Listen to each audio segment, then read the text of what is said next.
Hello नमस्कार and welcome everybody. Welcome to Avalokan IAS. My name is Sudarshan Mishra और अभी हम पढ़ रहे हैं पीटी 365 में इकोनॉमी का सेक्शन। ठीक है, तो शुरू करते हैं विदाउट वेस्टिंग एनी टाइम। सबसे इस टॉपिक पे शुरू करेंगे आज यूएन ग्लोबल टैक्स ट्रीटी पे। तो ये जो टॉपिक है ये न्यूज़ में क्यों है, क्योंकि यूएन की जो एडहॉक कमिटी है उसने यूएन ग्लोबल टैक्स कन्वेंशन के लिए गाइडलाइंस पैकेज को अप्रूव कर दिया है। और ये कमिटी जो है UN framework convention on international tax cooperation के टर्म्स ऑफ रेफरेंस ड्राफ्ट करने के लिए बनाई गई थी। ठीक है, अब इस ट्रीटी का जो मेन लक्ष्य है ये एक ऐसा इंटरनेशनल टैक्सेशन सिस्टम स्टैब्लिश करना है जो लेजिटिमेट, फेयर, स्टेबल, इंक्लूसिव और इफेक्टिव हो। और ये एक बहुत ही बड़ा कदम है ग्लोबल टैक्स गवर्नेंस में। और डेवलपिंग कंट्रीज जैसे इंडिया वो भी इसमें शामिल है और इस ट्रीटी के टर्म्स ऑफ रेफरेंस के फेवर में वोट भी कर रही है। लेकिन इंडस्ट्रियलाइज्ड नेशंस जैसे ऑस्ट्रेलिया हुआ, Japan, Russia, sorry not Russia, UK, USA ने इसके खिलाफ वोट किया है। यहाँ एक इंटरेस्टिंग डायनेमिक्स दिखती है कि डेवलपिंग और डेवलप्ड नेशंस के बीच में टैक्स पॉलिसीज को लेकर कैसे डिफरेंसेस। ठीक है, ग्लोबल टैक्स या टैक्स अवॉइडेंस को रोकने के लिए और भी ग्लोबल इनिशिएटिव्स हैं, जैसे ओईसीडी का ग्लोबल मिनिमम टैक्स। ये एक ऐसा इनिशिएटिव है जो global anti base erosion model rules पर आधारित है। और ये एमएनसीज को हर जुरिस्डिक्शन में जहां पे ये ऑपरेट करते हैं वहां एक मिनिमम टैक्स रेट पे करने के लिए मैंडेट करता है, जिससे प्रॉफिट शिफ्टिंग के इंसेंटिव्स कम हो जाते हैं। और ये कॉर्पोरेट प्रॉफिट्स पर 15% मिनिमम इफेक्टिव रेट इम्पोज करता है ना। फिर दूसरा है ओईसीडी की G20 इंक्लूसिव फ्रेमवर्क ऑन बीईपीएस यानी बेस इरोजन प्रॉफिट शिफ्टिंग। ये हमने समझा था लास्ट लेक्चर में। ये ग्लोबल इनिशिएटिव है जिसमें 147 कंट्री और जुरिस्डिक्शन इंक्लूडिंग इंडिया भी शामिल है। और इसका एम है कि टैक्स अवॉइडेंस से लड़ना और फेयर प्रैक्टिसेस को इंश्योर करना।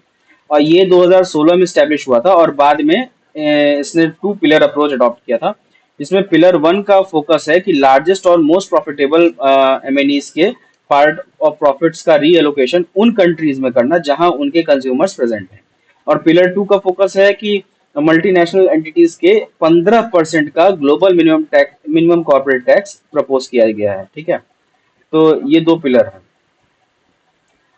और उसके बाद में फिर multinational convention to implement tax treaty related measures to prevent BEPS का लक्ष्य है कि इंटरनेशनल टैक्स रूल्स को अपडेट करना और मल्टीनेशनल एंटरप्राइजेस के टैक्स अवॉइडेंस के अपॉर्चुनिटीज को कम करना। इंडिया ने इस कन्वेंशन में 2017 में साइन किया था। ठीक है। और यूएन ग्लोबल टैक्स कन्वेंशन के कुछ ऑब्जेक्टिव्स और कमिटमेंट्स देख लेते हैं। पहला ऑब्जेक्टिव है accelerating implementation of Aedes अबाबा action agenda on financing for development. ठीक है, उसके बाद फिर दूसरा है कि डोमेस्टिक रिसोर्स को मोबिलाइज करना, तीसरा है टैक्स चैलेंजेस को एड्रेस करना, और चौथा है इंटरनेशनल टैक्स कोऑपरेशन को स्ट्रेंथन करना, मतलब मजबूत बनाना। ठीक है, और कुछ कमिटमेंट्स भी हैं। कमिटमेंट्स है, पहली कमिटमेंट है taxation policies for income from cross border services को एड्रेस करना। ठीक है। म्यूचुअल असिस्टेंस को और इफेक्टिव बनाना।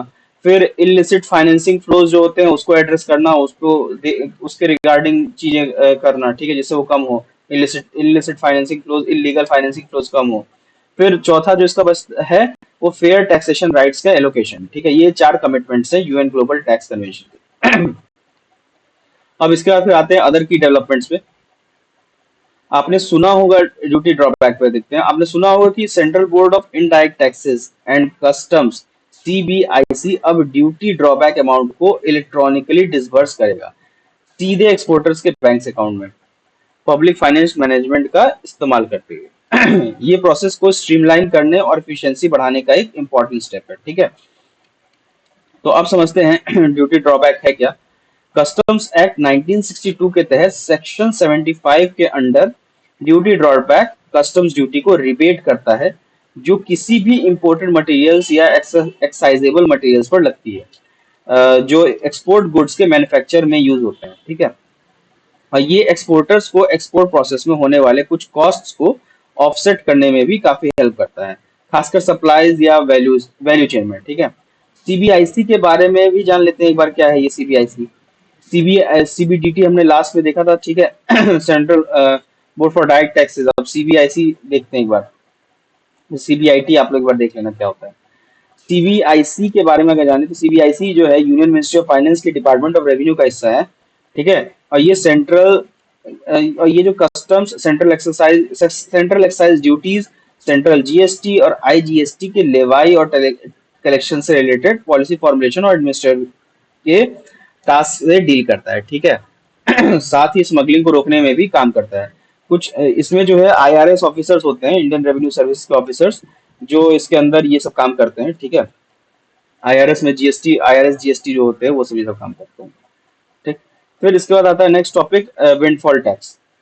विंडफॉल टैक्स क्या है कि सेंटर ने डोमेस्टिकली प्रोड्यूस्ड क्रूड ऑयल पर विंडफॉल टैक्स को रिड्यूस कर दिया है। ये न्यूज भी काफी इंपॉर्टेंट है ऑयल इंडस्ट्री के रिगार्डिंग लेकर के चले तो।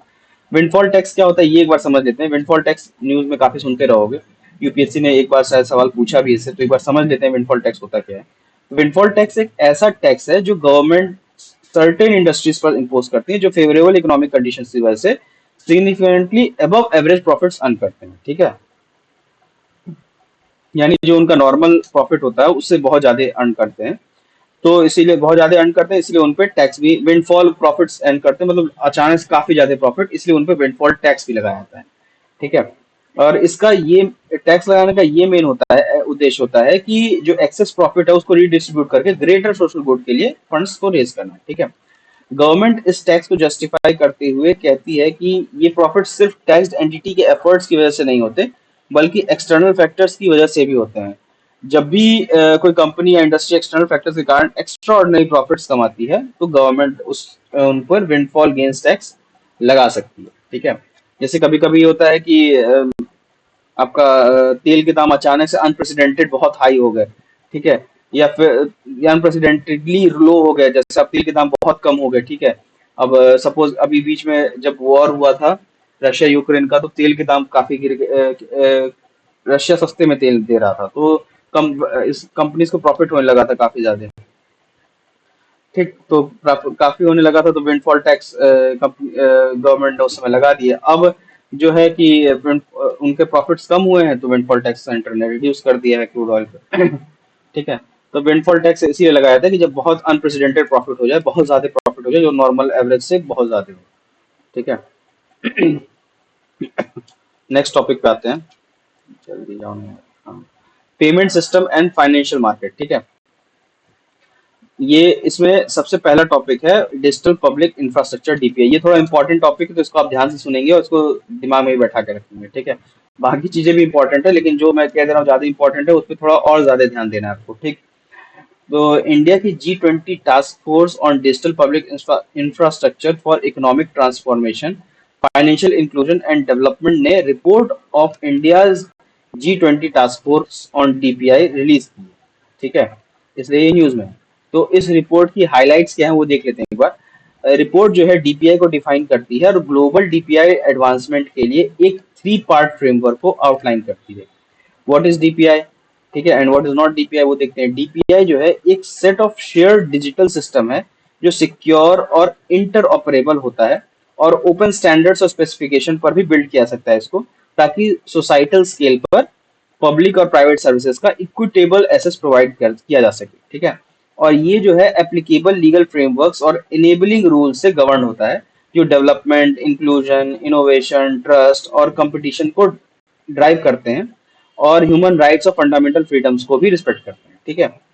तो जो डीपीआई नहीं है वो है डीपीआई के कॉम्प्लीमेंट्री इंटरवेंशंस, जैसे कनेक्टिविटी इंफ्रास्ट्रक्चर जो इंडिविजुअल्स के मोबाइल और इंटरनेट एक्सेस फिजिकल इंफ्रास्ट्रक्चर के थ्रू इंप्रूव करते हैं, और डिजिटल प्रोसेसेस जो प्राइवेट इनोवेशन इनेबल नहीं करते, जैसे एग्जिस्टिंग फिजिकल प्रोसेस या वर्क फ्लो को डिजिटाइज करने करके गवर्नमेंट पोर्टल बनाना वगैरह वगैरह। ठीक है। तो ये सब, ये डीपीआई हो गया। एंड जो डीपीआई नहीं वो बता दिया मैंने। अब इंडिया डीपीआई के बारे में बात करते हैं। तो इंडिया का जो स्टैक है, इंडिया स्टैक भारत का अपना फंडामेंटल फाउंडेशनल डीपीआई है, जिसमें 3 इंटरकनेक्टेड लेयर्स हैं। ठीक है। आईएनटी लेयर जैसे आधार हुआ, फिर पेमेंट लेयर जैसे यूपीआई हुआ, और डाटा गवर्नेंस लेयर जिसका एग्जांपल एक डिजी लॉकर हुआ। ठीक है।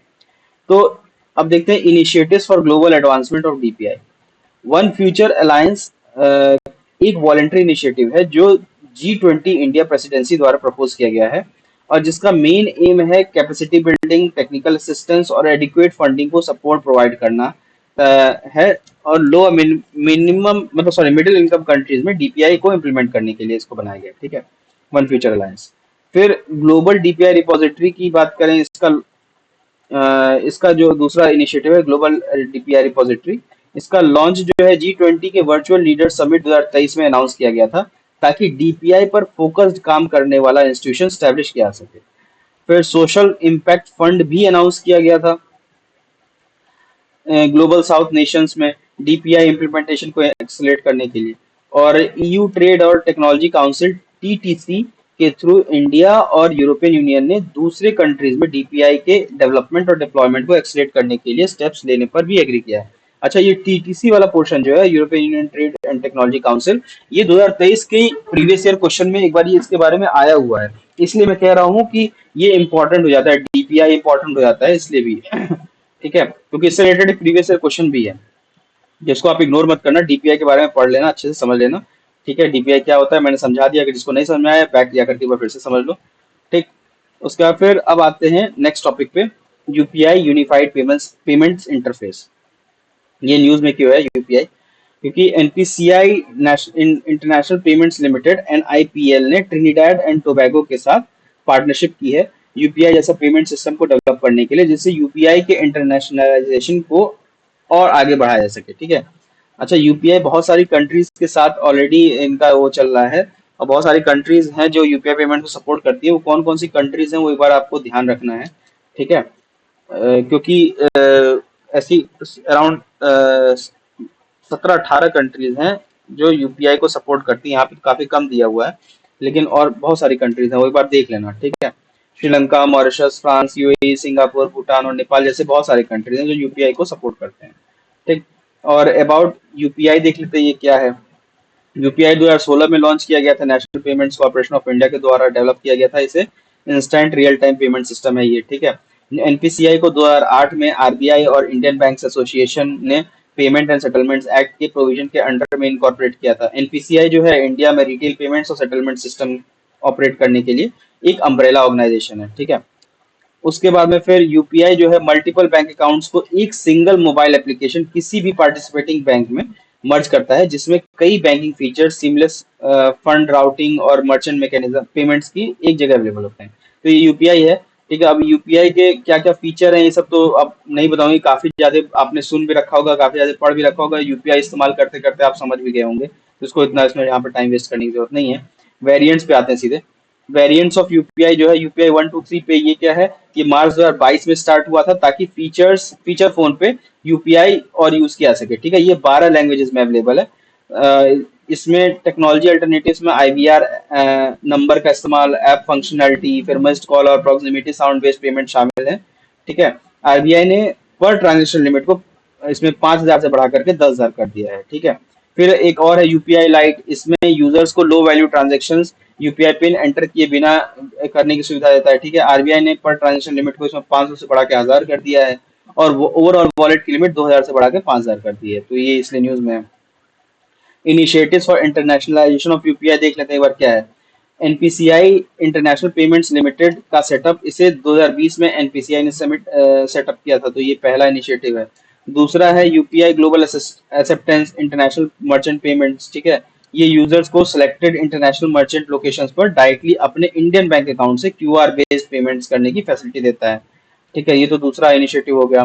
तीसरा इंटरनेशनलाइजेशन के इनिशिएटिव हो गया फॉरेन इनवर्ड रेमिटेंस। ये यूपीआई यूजर्स को रेमिटेंसेस जो है डायरेक्ट अपने यूपीआई लिंक्ड बैंक अकाउंट में पार्टिसिपेटिंग बैंक्स पर रिसीव करने की सुविधा देता है। फिर चौथा जो है एनआरआईज का भी इंक्लूजन किया गया है इंटरनेशनलाइजेशन के लिए, एक ये भी बहुत बड़ा स्टेप है।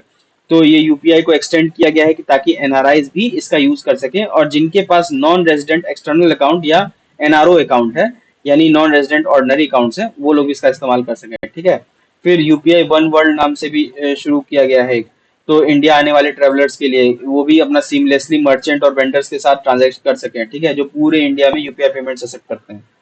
ठीक, फिर आता है नेक्स्ट टॉपिक, प्रोजेक्ट नेक्सस। ये क्या है? प्रोजेक्ट नेक्सस जो है रिजर्व बैंक ऑफ इंडिया में शामिल हो गया है। ठीक है, ये है क्या एक बार देखते हैं। प्रोजेक्ट नेक्सस जो है एक मल्टीलेटरल इंटरनेशनल इनिशिएटिव है, जो डोमेस्टिक इंस्टेंट पेमेंट सिस्टम्स को इंटरलिंक करके instant cross border retail payments को इनेबल करता है। ठीक है, तो इसमें क्या है कि आईपीएस एक इलेक्ट्रॉनिक पेमेंट सिस्टम है जो inter bank fund transfer facilitate करता है और 1 मिनट या उससे कम टाइम में रिसीवर और ओरिजिनेटर को पेमेंट्स कंफर्मेशन भेजता है, जैसे यूनिफाइड पेमेंट्स इंटरफेस यूपीआई वाला। ठीक है, इससे क्या होता है, इसे bank for international settlements BIS के इनोवेशन हब ने कंसेप्चुलाइज किया था। ठीक है, बीआईएस जो है वो 1930 में स्टैब्लिश हुआ था और इसका जो हेड ऑफिस है बासल स्विट्जरलैंड में है और 63 सेंट्रल बैंक्स इसके ओनर हैं, जिसमें आरबीआई भी शामिल है। और ये जो है 4 ASEAN countries Malaysia, Philippines, Singapore और थाईलैंड और इंडिया के आईपीएस को कनेक्ट करेगा और 2026 तक लाइव होने की इसकी उम्मीद है। ठीक है, प्रोजेक्ट नेक्सस की।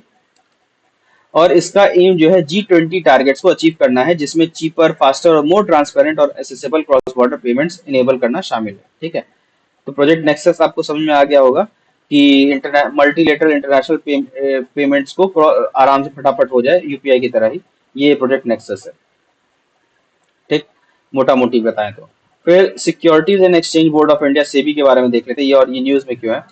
तो ये न्यूज में इसलिए है क्योंकि इसने foreign venture capital investors amendment regulation 2024 issue किया है, जो एग्जिस्टिंग सेबी के foreign ventures investors capital investment regulation 2000 को अमेंड करता है। ठीक है, अब फॉरेन वेंचर कैपिटल इन्वेस्टर क्या होता है, कौन होता है, देखते हैं। ये समझ लेना वेंचर कैपिटलिस्ट कौन होते हैं। ठीक है, फिर पार्टिसिपेटरी नोट्स क्या होते हैं, फिर पी नोट्स और बाकी और बहुत सारी चीजें होती हैं, वो सब एंजल इन्वेस्टर क्या होते हैं। ठीक है, ये सब चीजें टर्मिनोलॉजी है, कॉन्सेप्ट्स हैं, स्टैटिक पोर्शन में आता है, ये सब चीजें आपको पता होनी चाहिए। ठीक, नहीं पता है तो मुश्किल की बात है। ठीक, क्योंकि अब टाइम भी नहीं है कि ये सब पता किया जा सके, पता समझाया भी जाए। लेकिन चलो ठीक है, मैं अभी फिलहाल जो है वो चीज समझा देता हूँ। फॉरेन वेंचर कैपिटल इन्वेस्टर क्या होता है, ये एक ऐसा इन्वेस्टर है जो इंडिया के बाहर इनकॉर्पोरेट हुआ है। ठीक है, और फॉरेन वेंचर कैपिटल इन्वेस्टर के रेगुलेशंस के अंडर रजिस्टर्ड। ठीक, और फॉरेन वेंचर कैपिटल फंड्स जो सेबी के साथ रजिस्टर्ड हैं या वेंचर कैपिटल अंडरटेकिंग्स में इंडिया में इन्वेस्टमेंट करते हैं, यानी जो कंपनी मेजर स्टॉक एक्सचेंजेस में लिस्टेड नहीं है। ठीक है, फिर वेंचर कैपिटल फंड क्या होता है, ये high risk high return investment के लिए यूज किया जाता है बिजनेसेस में इक्विटी स्टेक्स के बदले। ठीक है, वीसीएफ सेबी रेगुलेशन 1996 से गवर्न होते हैं। ठीक है, अब की हाइलाइट्स और न्यू रेगुलेशंस एक बार देख लेते हैं क्या है। न्यू रेगुलेशंस में एफवीसीआई एप्लीकेंट को डेजिग्नेटेड डिपॉजिटरी पार्टिसिपेंट से रजिस्ट्रेशन सर्टिफिकेट लेने ऑब्टेन करने की रिक्वायरमेंट रखते हैं। ठीक है, और एफवीसीआई के साथ डील करने से पहले ये काम उनको करना होगा।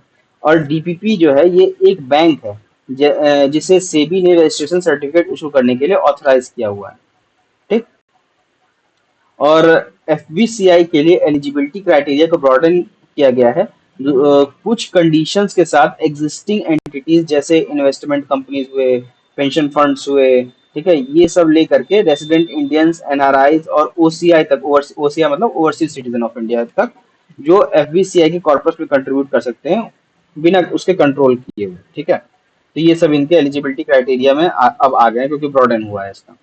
फिर अब एक बार सेबी का के बारे में देख लेते हैं, ये थोड़ा जरूरी है। Securities and exchange board of India, SEBI, इसका जो जन्म हुआ है वो as a non statutory body हुआ था 1988 में गवर्नमेंट ऑफ इंडिया के रिजोल्यूशन के थ्रू।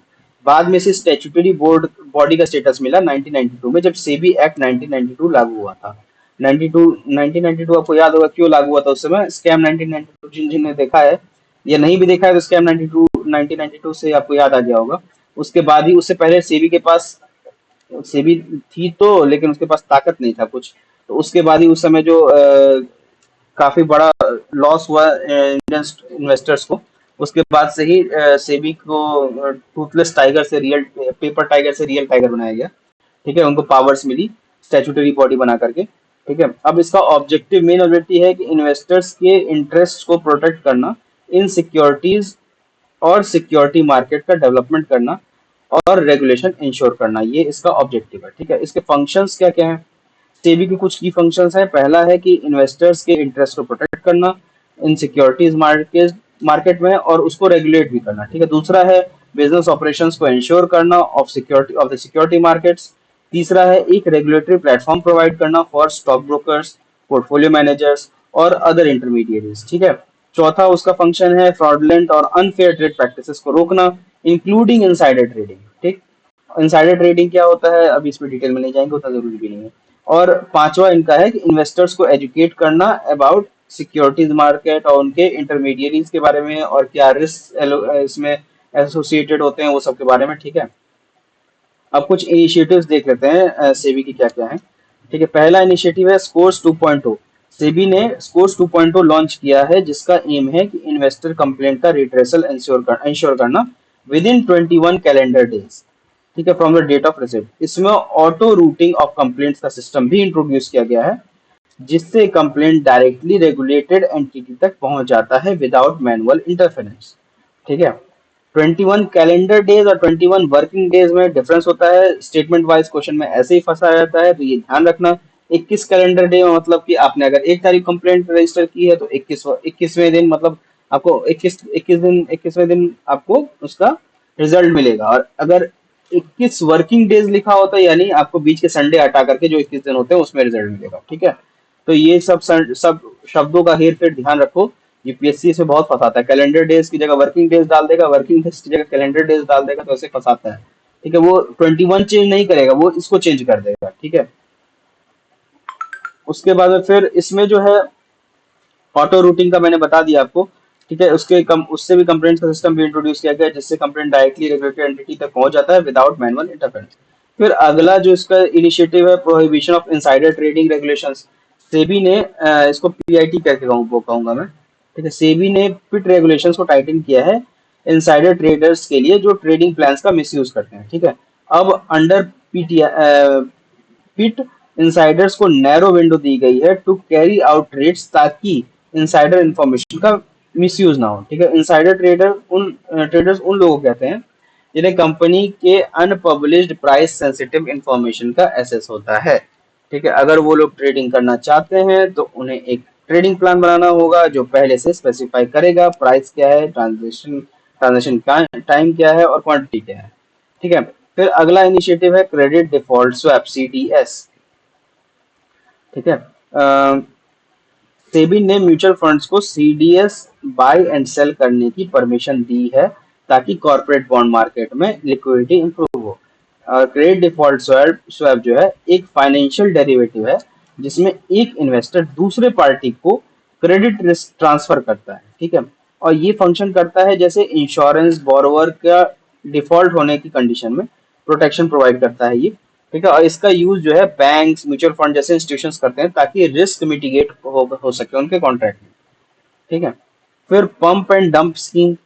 सेबी ने पंप एंड डंप स्कीम को प्रोहिबिट किया है। ये एक मैनिपुलेशन एक्टिविटी होती है जिसमें इंटेंशनली किसी स्टॉक के प्राइस को इन्फ्लेट किया जाता है मिसलीडिंग इंफॉर्मेशन के थ्रू, जिसका एम होता है कि इन्फ्लेटेड प्राइस पर स्टॉक को सेल करना, ठीक है। और जैसे ही प्राइस इन्फ्लेट हुआ तुरंत अपने हिस्से का पैसा लेकर के निकल गए, ठीक है। फिर बाकी स्टॉक को फिर डंप कर दिया, उससे फिर छोड़ दिया स्टॉक को, तो फिर उससे बाकी जो जेन्युइन इन्वेस्टर्स होते हैं उनका नुकसान होता है, ठीक। तो सेबी की गाइडलाइंस के हिसाब से ये कम्प्लीटली बैंड है। फिर एक है exchange traded funds ETFs. SEBI ने पैसिव फंड्स और ईटीएफ्स के लिए इन्वेस्टमेंट लिमिट्स रेज की है। पैसिव फंड्स ऐसे फंड्स होते हैं जो किसी पर्टिकुलर इंडेक्स को फॉलो करते हैं और उसके रिटर्न्स को मिरर करते हैं, ठीक है। ईटीएफ्स भी एक प्रकार की मार्केटेबल सिक्योरिटीज होती हैं जो किसी इंडेक्स कमोडिटी बॉन्ड या बास्केट ऑफ एसेट्स का ट्रैक रिकॉर्ड रखती है, ठीक है। फिर इसके बाद आता है क्लियरिंग कॉर्पोरेशन। सेबी ने ऊषा थोराट कमेटी फॉर्म की जो क्लियरिंग कॉर्पोरेशन की ओनरशिप और इकोनॉमिक स्ट्रक्चर को रिव्यू करेगी, ठीक है। अब क्लियरिंग कॉर्पोरेशन एक मैकेनिज्म होता है जो स्टॉक एक्सचेंजेस के लिए क्लियरिंग और सेटलमेंट का काम करता है, ठीक है। सीसीज जो होते हैं स्टॉक एक्सचेंज और डिपॉजिटरी के साथ मिलकर मार्केट इंफ्रास्ट्रक्चर इंस्टीट्यूशंस बनाते हैं, ठीक। फिर अगला जो है इनका इनिशिएटिव फिनफ्लुएंसर्स को लेकर के। सेबी ने अनरजिस्टर्ड फिनफ्लुएंसर्स कौन हुए, फाइनेंशियल इन्फ्लुएंसर्स, ठीक है, इन्फ्लुएंसर, उनके एंगेजमेंट को प्रोहिबिट कर दिया है जो मिसलीडिंग इंफॉर्मेशन देते थे। साथ ही सेबी ने एक डिस्क्लोजर फ्रेमवर्क इंट्रोड्यूस किया है for investment and holding companies, ठीक।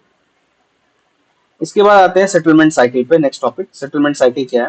ये उतना इंपॉर्टेंट है नहीं, लेकिन मोटा मोटी समझा देते हैं कि देखो, सेटलमेंट साइकिल उस पीरियड को रेफर करते हैं जिसमें बायर और सेलर के बीच ट्रेड एग्जीक्यूट होने के बाद सिक्योरिटीज और फंड्स डिलीवर और सेटल किया जाता है। ठीक है, 2023 में जो था, Indian exchanges T+2 settlement cycle का इस्तेमाल करते थे, फिर T+1 सेटलमेंट साइकिल पे आए जिसमें 1 डे का सेटलमेंट शिफ्ट कर दिया गया।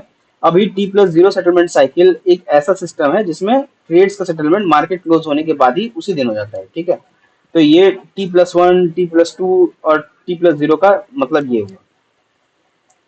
अब बेनिफिट्स इसके क्या क्या है शॉर्ट एंड साइकिल के?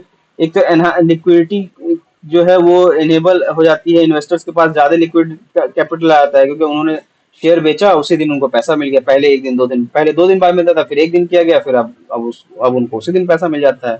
ठीक है, फिर पैसा तुरंत मिल जाएगा, तो उसके बाद वो क्या कर सकते हो, तुरंत मार्केट में री इन्वेस्ट कर सकते हैं। अगर उनको पैसा नहीं, कुछ काम होगा तो री इन्वेस्ट कर सकते हैं। ठीक है, और इससे क्या होता है, फिर ग्लोबल कॉम्पिटिटिवनेस भी बढ़ती है। फॉरेन पोर्टफोलियो इन्वेस्टर्स इसमें आके इन्वेस्टमेंट करने का उनका और सही रहता है, क्योंकि उनको पता रहता है कि अभी इन्वेस्टमेंट किया, हमें कुछ बेचना होगा तो हम बेच करके शाम तक पैसा निकाल के ले जा सकते हैं, या फिर हम किसी और चीज में लगा सकते हैं। ठीक है, तो ये बेनिफिट्स है शॉर्ट एंड सेटलमेंट साइकिल के। फिर नेक्स्ट टॉपिक पे हम आते हैं, नेशनल स्टॉक एक्सचेंज। ये क्या है, ये और न्यूज में क्यों है? तो देखो, ये जो है, सेबी ने एनएसई का ऑथराइज शेयर कैपिटल में 500 करोड़ तक 10 गुना हाइक को अप्रूव कर दिया है, इसलिए न्यूज में है। अब एक बार इसके बारे में देख लेते हैं, इसमें कुछ खास है नहीं बताने के लिए, जो पूछा जाएगा, लेकिन देख लो। हेडक्वार्टर्स का मुंबई में है, ये 1992 में इनकॉर्पोरेट हुआ था, 1993 में सेबी द्वारा स्टॉक एक्सचेंज के रूप में इसको रिकॉग्नाइज किया गया था, और 1994 में इसने ऑपरेशन शुरू कर दिए थे। ठीक है, और इसका जो निफ्टी 50 है, वो ओन्ड एंड मैनेज्ड बाय, जिसमें एनएससी के इंडाइसेस होते हैं। ठीक है, वो फ्लैगशिप है इसका, stock market index of NSC. ठीक, और इसमें जो है निफ्टी 50 में 50 डाइवर्सिफाइड स्टॉक्स होते हैं, अलग अलग सेक्टर्स के इकोनॉमी के। ठीक है, उसके बाद में फिर ये जो एनएससी जो है, एनएससी इंडेक्स जो है, इंडिया की पहली इलेक्ट्रिकल व्हीकल इंडेक्स भी लॉन्च की है, जिसको Nifty EV and new age automotive index भी कहते हैं। ठीक है, इसमें ऐसे कंपनीज का परफॉर्मेंस ट्रैक किया जाता है जो इलेक्ट्रिक व्हीकल इकोसिस्टम के पार्ट है। ठीक, तो यही है नेशनल स्टॉक एक्सचेंज के बारे में, इससे ज्यादा इसमें जानने की जरूरत नहीं है। बस इसका हिस्ट्री और इनकॉर्पोरेशन एक बार ध्यान रखना है आपको। ठीक है, और ये जो है, ये क्या कहते हैं, आपका गवर्नमेंट बॉडी नहीं है, ये भी ध्यान रखना। फिर को लोकेशन और प्रॉक्सिमिटी होस्टिंग की बात करते हैं। ये क्या है, ये न्यूज में क्यों है? देखो, securities exchange board of India ने एलिज्ड को लोकेशन के केस में नेशनल स्टॉक एक्सचेंज के खिलाफ प्रोसीडिंग्स को डिस्पोज कर दिया है। और को लोकेशन प्रॉक्सिमिटी होस्टिंग क्या होता है? को लोकेशन जो होता है, ब्रोकर्स को एक फी के बदले स्टॉक एक्सचेंज के प्रीमाइसेस में अपने सर्वर्स प्लेस करने की अनुमति देता है, जो सुटेबल इंफ्रास्ट्रक्चर से इक्वालिटी इक्विप्ड होता है। ठीक है, स्टॉक एक्सचेंज के सर्वर्स के साथ प्रॉक्सिमिटी के कारण ये फास्टर प्राइस फीड्स और ट्रेड्स का क्विकर एग्जीक्यूशन प्रोवाइड करते हैं, जिससे सिग्निफिकेंट प्रॉफिट्स हो सकते हैं। ठीक, और को लोकेशन के लिए जो है गाइडलाइन सेबी ने 2015 में रिलीज किया था। फर्दर एल्गोरिथम ट्रेडिंग जो होता है, ट्रेडिंग और को लोकेशन फ्रेमवर्क को स्ट्रेंथन करने के लिए मेजर्स 2018 में लिए गए थे। तो एल्गोरिथमिक ट्रेडिंग होता है, जिसको एल्गो ट्रेडिंग आप सुनते होगे काफी न्यूज में, अगर आपने न्यूज पढ़ा होगा इकोनॉमी का, या फिर फाइनेंस सेक्टर से अगर आप होगे तो आपको आपने एल्गो ट्रेडिंग का नाम सुना होगा। एल्गो ट्रेडिंग होता है कि कुछ एल्गोरिथम बनाते हैं सिस्टम में, कंप्यूटर में, प्रोग्राम्स के जरिए, जिससे ट्रेडिंग बहुत फास्ट एग्जीक्यूट होती है, क्योंकि ट्रेडिंग में टाइम का ही रहता है, जो खेल रहता है वो टाइम का ही रहता है। अब अगर 1 सेकंड में भी प्राइस बहुत ज्यादा ऊपर नीचे चले जाते हैं, तो इसीलिए जितना फास्ट आप ट्रेडिंग करोगे, उतना ज्यादा प्रॉफिट या लॉस से कम होने के ज्यादा चांसेस रहते हैं। ठीक है, तो एल्गो ट्रेडिंग में बॉट से काम करते हैं आपके लिए, इंसान के तौर पे तो आप कितना भी तेज करोगे, थोड़ा तो स्लो हो ही जाओगे बॉट के कंपैरिजन में। ठीक है, तो एल्गो ट्रेडिंग में ये होता है, कंप्यूटर आपके लिए काम कर रहा होता है। फिर नेक्स्ट टॉपिक पे आते हैं, फाइनेंशियलाइजेशन के पे। ठीक है, चीफ इकोनॉमिक एडवाइजर के अकॉर्डिंग इंडिया को एक्सेसिव फाइनेंशियलाइजेशन के खिलाफ कॉशियस रहना चाहिए, इसलिए ये न्यूज में है। ठीक है, अभी फाइनेंशियलाइजेशन क्या है, ये एक बार देख लेते हैं, ये जरूरी है इसमें। फाइनेंशियलाइजेशन जो है, ये एक ऐसा प्रोसेस है जिसमें फाइनेंशियल मार्केट्स, फाइनेंशियल इंस्टीट्यूशंस और फाइनेंशियल इलीट्स इकोनॉमिक पॉलिसी और इकोनॉमिक आउटकम्स पर ग्रेटर इन्फ्लुएंस गेन करते हैं। ठीक है, और ये ट्रेडिशनल फिजिकल एसेट्स जैसे कि रियल स्टेट हुआ, गोल्ड हुआ, इससे इन्वेस्टमेंट को फाइनेंशियल एसेट जैसे म्यूचुअल फंड्स की तरफ मूव करने को भी डिस्क्राइब करता है। ठीक है, और ये क्यों कंसर्न में है, इसको छोड़ देते हैं, इसको अभी नहीं ध्यान में रखेंगे, कोई मतलब नहीं इसका उतना कुछ खास। ठीक है, क्योंकि देखो, अगर आप फाइनेंशियलाइजेशन समझ गए हो, तो मैं समझा देता हूँ। कंसर्न इसके लिए इसलिए क्योंकि सबसे पहला तो है कि ये फाइनेंशियल इनकम इक्विटी के ओनरशिप के थ्रू पॉपुलेशन के टॉप 1% तक ही पहुंचता है, तो इनइक्वालिटी बढ़ जाती है इससे, ठीक है, क्योंकि कुछ लोग तक ही ये पहुंचेगा। फिर ठीक है, इकोनॉमी की जो है फंक्शन उसको डिस्टॉर्ट कर देता है ये, क्योंकि प्रॉफिट्स जो है इंक्रीजिंगली गुड्स और सर्विसेज की ट्रेड की जगह फाइनेंशियल इन्वेस्टमेंट से आने लग जाते हैं।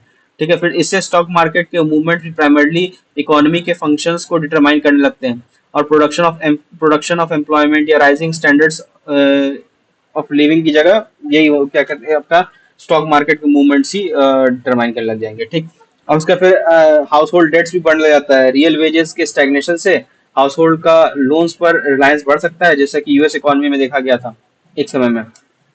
ठीक, फिर एडवर्स इम्पैक्ट इसके क्या है और पॉलिसीज पे, कि जैसे प्रेडेटरी प्राइसिंग जो होती है, predatory lending, high risk taking, worker protection के इरोजन, ये सब पॉलिसीज पर भी ये पुश कर सकता है। ठीक है, फाइनेंशियलाइजेशन, तो इसलिए भी ये पॉलिसी पे भी ये इम्पैक्ट बेकार इम्पैक्ट करता है। तो कुल मिला के फाइनेंशियलाइजेशन जो है वो पॉजिटिव कॉन्सेप्ट नहीं है, नेगेटिव कॉन्सेप्ट है, याद रखें। इंडियन डेरिवेटिव मार्केट्स, ये क्या है, अब इस पे आते हैं। ये न्यूज में क्यों है, देखो सेबी ने स्पेक्युलेटिव ट्रेडिंग को रोकने के लिए डेरिवेटिव ट्रेडिंग के अराउंड नॉर्म्स को टाइटन करने के लिए मेजर्स अनाउंस किए हैं।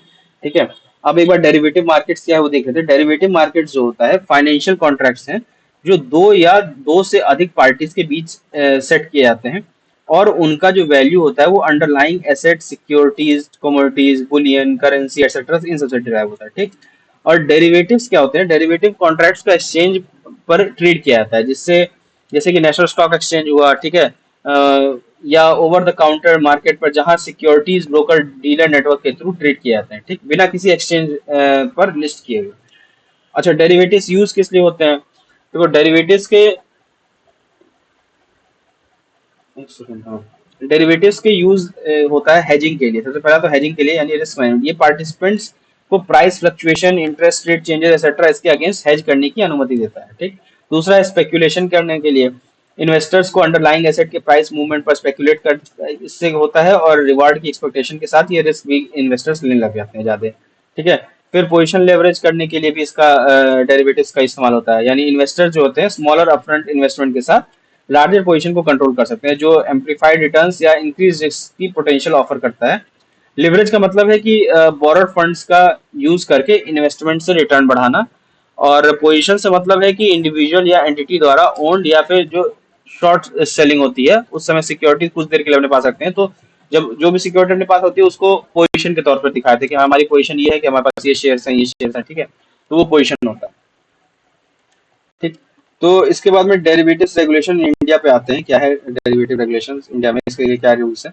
तो इंडिया में डेरिवेटिव में trading securities contract regulations act SCRA 1956 और securities and exchange board of India यानी सेबी 1992 के अंदर ये रेगुलेट होता है डेरिवेटिव्स।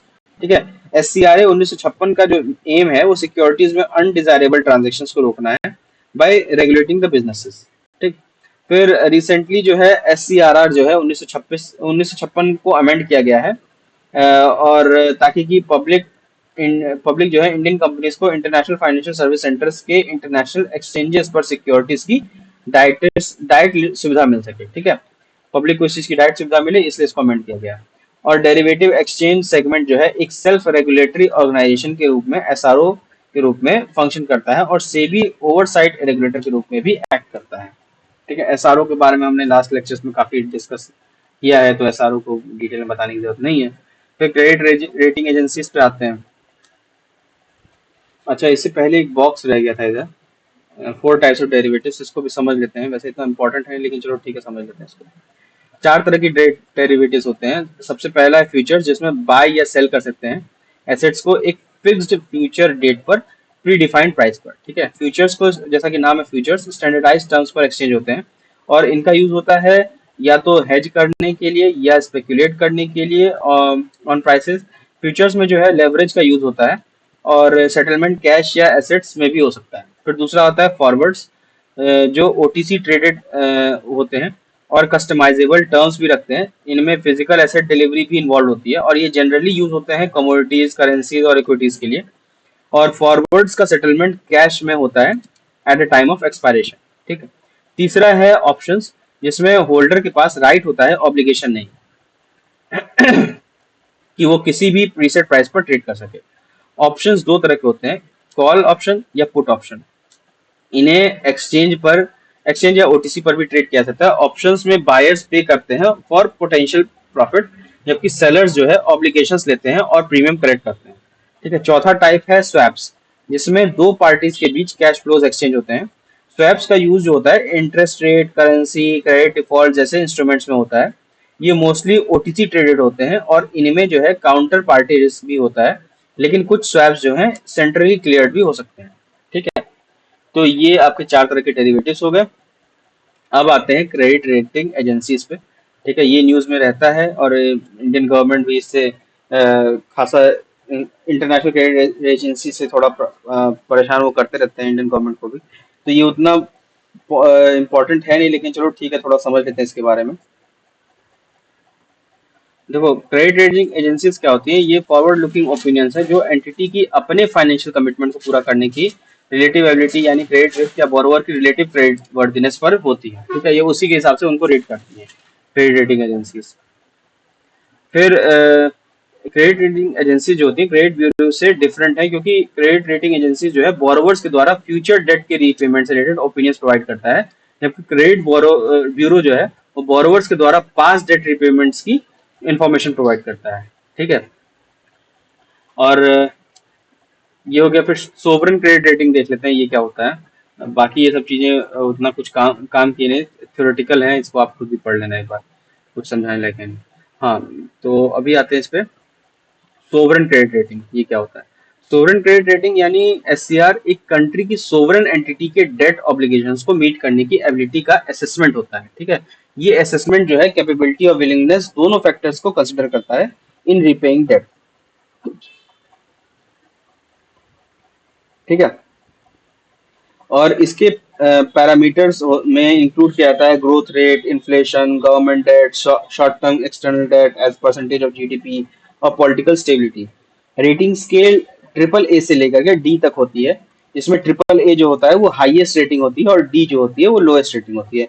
इन्वेस्टमेंट ग्रेड का थ्रेशोल्ड ट्रिपल बी होता है, और एस एंड पी और फिच रेटिंग्स के लिए, और बी3 होता है मूडीज रेटिंग के लिए। ठीक है, इसका सिग्निफिकेंस जो है वो काफी बड़ा होता है। ये फैसिलिटेट करता है कि कोई कंट्री ग्लोबल कैपिटल मार्केट से लो कॉस्ट पर बोरोइंग कर सके, और इन्वेस्टर कॉन्फिडेंस को होता हुआ ये दिखाता है, और फॉरेन इन्वेस्टमेंट अट्रैक्ट करता है। ठीक है, एससीआर में करेंटली तीन मेजर रेटिंग एजेंसीज डोमिनेट करती हैं, एस&पी, मूडीज और फिच, जो अब यूएस बेस्ड है। ठीक है, जो ये सारी यूएस बेस्ड है तीनों, और इंडिया का रेटिंग ये खासा कर डाउनग्रेड करके ही रखती है ना, तो इसलिए थोड़ा ये न्यूज में भी रहती है। तो और इसके आने के चांसेस बहुत कम है, क्योंकि ये प्रॉब्लम हमेशा से होती चली आई है, तो आज तक नहीं पूछा है तो चांसेस कम है इस बारे में पूछेगा। अदर की डेवलपमेंट्स एक बार देख लेते हैं, इसमें क्या क्या है। Infrastructure investment trust, InvITs. ठीक है, सेबी ने इन्विट्स रेगुलेशन 2024 में अमेंडमेंट किया है। ठीक है, अब इन्विट्स क्या होते हैं एक बार देख लेते हैं। क्या क्या चेंज किया है ये एक बार देख लेना आप खुद ही, इसको कुछ डिटेल में बताने की जरूरत नहीं है इसमें। ठीक, इन्विट्स क्या होते हैं ये मैं समझा देता हूँ। इन्विट्स एक टाइप के इन्वेस्टमेंट व्हीकल हैं जो म्यूचुअल फंड से सिमिलर होते हैं, और इन्वेस्टर्स को टोल रोड्स, पावर लाइन्स और पाइपलाइंस एक्सेट्रा जैसे इंफ्रास्ट्रक्चर प्रोजेक्ट में इन्वेस्ट करने की अनुमति देते हैं। ठीक है, और इन स्पॉन्सर्स सेबी के थ्रू इन्विट सेटअप करते हैं, और सरफा एसी एक्ट 2002 के अंदर बोरोवर्स के रूप में इनको रिकॉग्नाइज किया जाता है। और इन्विट्स के पार्टीज में उसका ट्रस्टी होता है, स्पॉन्सर होता है, इन्वेस्टमेंट मैनेजर होता है, प्रोजेक्ट मैनेजर भी शामिल होता है। ठीक है, और इन्विट्स जो है अपने इन्वेस्टमेंट से टोल, रेंट, इंटरेस्ट या डिविडेंड के थ्रू इनकम अर्न करते हैं, जो बदले में इन्वेस्टर्स को उनकी टैक्सेबल अर्निंग के रूप में भी डिस्ट्रीब्यूट कर दिया जाता है। ठीक, अब इसका सिग्निफिकेंस क्या है ये सब का कोई मतलब नहीं है। ठीक, लो साइज टिकट और लिक्विडिटी का मतलब वही जो जेन्युइन होता है, मतलब वही है इसका। Investor education and protection fund authority, IEPFA, ये थोड़ा ध्यान रखना। ठीक है, इसने एक नया टोल फ्री नंबर लॉन्च किया है, तो इसके जानने की इसमें कुछ खास है नहीं। ठीक है, ये किसके अंदर में काम करता है, मिनिस्ट्री ऑफ कॉर्पोरेट अफेयर्स के। ठीक है, और एस्टैब्लिश हुआ था कंपनीज एक्ट 2013 के अंदर में। ठीक है, और इसका रिस्पॉन्सिबिलिटी है इन्वेस्टर एजुकेशन प्रोटेक्शन फंड को मैनेज करना। ठीक, अब जैसा कि नाम से है कि ये काम क्या करता होगा, इन्वेस्टर इंटरेस्ट को सेफ गार्ड करता होगा, उनके ज्ञान वर्धन के लिए काम करता होगा, उनके फंड के प्रोटेक्शन के लिए कुछ काम करता होगा, ठीक है, अनक्लेम्ड डिविडेंड्स वगैरह सब जो होंगे उसको ध्यान रखता होगा, यही सब काम करता होगा। आईईपीएफ, ठीक है। फिर नेक्स्ट टॉपिक आता है फ्रंट रनिंग। ये क्या होता है? फ्रंट रनिंग होता है एक नॉन पब्लिक इंफॉर्मेशन का यूसेज करके डायरेक्टली या इनडायरेक्टली सिक्योरिटीज खरीदने या बेचने का, या सब्सटेंशियल ऑर्डर से पहले ऑप्शन या फ्यूचर कॉन्ट्रैक्ट्स में एंटर करने को रेफर किया जाता है, उसको फ्रंट रनिंग कहते हैं, ठीक है। इसमें क्या ये बुरा क्यों है? क्योंकि ये जो फाइनेंशियल मार्केट के में जो कॉन्फिडेंस होता है उसको अंडरमाइन करता है, ठीक है। और ये लेवल प्लेइंग फील्ड नहीं क्रिएट करता है। ये बेनिफिशियल होता है किसी एक पर्सन के लिए, दूसरे के लिए नुकसान का, बाकी नॉर्मल इन्वेस्टर्स के लिए नुकसान का धंधा होता है ये, ठीक है। तो इसको ये बैंड है, ठीक है, फ्रंट रनिंग। फिर अगला टॉपिक है इंडिया वोलेटिलिटी इंडेक्स, ठीक है। ये क्या है वोलेटिलिटी इंडेक्स? ये उस अमाउंट का मेजर है जिसमें अंडरलाइंग इंडेक्स के नियर टर्म 30 कैलेंडर डेज में फ्लक्चुएट होने की एक्सपेक्टेशन है, ठीक है। और इंडिया वीआईएक्स वैल्यूज जितनी हायर होंगी, एक्सपेक्टेड वोलेटिलिटी उतनी ही हायर होगी, और जितनी लोअर होंगी उतनी वोलेटिलिटी कम होगी, इतना ध्यान रखना आपको, ठीक है। और ये निफ्टी के इंडेक्स ऑप्शंस पर बेस्ड है, और ये Chicago board of options exchange की कंप्यूटेशन मेथोडोलॉजी का यूज करता है कंप्यूट करने के लिए अपने वीआईएक्स को, ठीक है। फिर इसके बाद आता है फिंटरनेट। फिंटरनेट क्या है? ये नंदन नीलकानी ने फ्यूचर फाइनेंशियल सिस्टम के लिए फिंटरनेट का कॉन्सेप्ट प्रपोज किया है। फिंटरनेट है कि ये इंटरनेट की तरह ही इंटरकनेक्टेड फाइनेंशियल इकोसिस्टम की विजन है, जो इंडिविजुअल्स और बिजनेसेस को एम्पावर करता है कि उनको उनकी फाइनेंशियल एक्टिविटीज के सेंटर में रह करके उनके बिजनेसेस और इम्प्रूव हो, ठीक है। इसका सिग्निफिकेंस ये है कि ये किसी फाइनेंशियल एसेट के सीमलेस ट्रांसफर को एनेबल करता है, चाहे कोई भी अमाउंट का हो, कभी भी किसी भी टाइम पे और कहीं पे भी, ठीक है, किसी भी डिवाइस का यूज करके। और ये फाइनेंशियल सर्विसेज के बीच बैरियर्स को भी काफी रिड्यूस करता है, क्लियरिंग, मैसेजिंग और सिंप्लीफाई करता है, और सिस्टम्स के फ्रिक्शंस को एलिमिनेट करता है, ठीक है। तो ये हो गया आपका फिल्टरनेट। फिल्टरनेट के बाद आता है परपेचुअल बॉन्ड्स। परपेचुअल बॉन्ड्स क्या होते हैं? परपेचुअल बॉन्ड्स होते हैं कि ये फंड रेजिंग इंस्ट्रूमेंट होते हैं एक तरह से, जिनमें कोई मेच्योरिटी डेट नहीं होती, ठीक है। कि बॉन्ड्स जैसे नॉर्मली बॉन्ड्स होता है, कोई भी आप बॉन्ड खरीदोगे अगर, तो बॉन्ड में नॉर्मली मेच्योरिटी डेट, कुछ कोई बॉन्ड 7 दिन के अंदर मैच्योर होता है, 7 दिन के नहीं, कोई बॉन्ड 4 महीने के अंदर मैच्योर होता है, कोई बॉन्ड आपका 6 महीने के अंदर, कोई बॉन्ड आपका 98 डेज में मैच्योर होता है, कोई बॉन्ड 300, मतलब मैक्सिमम 364 दिन में कुछ बॉन्ड्स मैच्योर होते हैं, कुछ कुछ 10-10 साल लगा लेते हैं। तो कहने का मतलब हर बॉन्ड में एक मैच्योरिटी डेट होती है, लेकिन परपेचुअल बॉन्ड में, जैसा कि नाम है परपेचुअल, कोई मैच्योरिटी डेट नहीं होती, ठीक है। इंस्टेड ये अपने बायर्स को परपेचुइटी फिक्स इंटरेस्ट पे करने की ऑफर करते हैं, ठीक है। इन्वेस्टर जो है सेकेंडरी मार्केट में इस बॉन्ड को, जब इशूअर बॉन्ड को रिडीम करने का डिसाइड करता है, तब प्रिंसिपल वापस पा सकते हैं, ठीक है। इस बॉन्ड में सिर्फ इंटरेस्ट पे करने का ऑब्लिगेशन होता है और इन्हें डेट पे करने की रिक्वायरमेंट नहीं होती। पार्टिसिपेटिंग नोट्स, पी नोट्स के बारे में देख लेते हैं क्या होता है। पी नोट्स पे क्वेश्चन भी आया हुआ है यूपीएससी प्रीलिम्स में, तो ये देख लेते हैं होता है क्या पी नोट्स। ये रजिस्टर्ड फॉरेन पोर्टफोलियो इन्वेस्टर्स द्वारा ओवरसीज इन्वेस्टर्स को इशू किए जाते हैं, ताकि वो डायरेक्टली सेबी के साथ रजिस्टर किए बिना इंडियन स्टॉक मार्केट में इन्वेस्ट कर सके, ठीक है। पी नोट्स जो होते हैं अंडरलाइंग इंडियन कंपनी शेयर्स के सब्स्टिट्यूट की तरह एक्ट करते हैं, और इसका बेनिफिट ये है कि सेबी के साथ रजिस्टर करने की जो हैसल होती है उससे बचाता है ये, और एनोमिटी को भी ऑफर करता है। फिर अगला टॉपिक है इंडिया इंटरनेशनल बुलियन एक्सचेंज। ये उतना कुछ खास इंपॉर्टेंट है नहीं, ये बुलियन एक्सचेंज रेट का वो है। स्टेट बैंक ऑफ इंडिया ने इंटरनेशनल बुलियन एक्सचेंज का पर फर्स्ट ट्रेडिंग कब क्लियरिंग मेंबर बन गया है, तो वही है और कुछ है नहीं इसमें, ठीक है। फिर कैरी ट्रेड क्या होता है, एक बार ये देख लेते हैं। कैरी ट्रेड जो होता है एक इन्वेस्टमेंट स्ट्रेटजी है जो मोस्ट ऑफन फॉरेन करेंसी से के ट्रेडिंग से एसोसिएटेड होती है, ठीक है।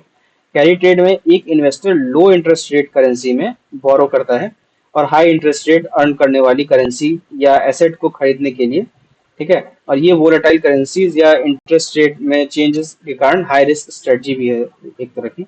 तो ये कैरी ट्रेड है, ठीक है। इसके बाद यहाँ पे ये वाला पोर्शन खत्म होता है, फिर हम आते हैं नेक्स्ट टॉपिक पे जिसको हम करेंगे नेक्स्ट लेक्चर में। इस लेक्चर में नहीं, इस लेक्चर के लिए बस इतना ही, ठीक है। धन्यवाद। जय हिंद। जितना बताया उतना पढ़ना। कोई डाउट हो तो फिर पूछ लेना, जो भी आपको जो व्हाट्सएप पे या इंस्टाग्राम पे या फिर कमेंट करके। ठीक है। धन्यवाद। जय हिंद।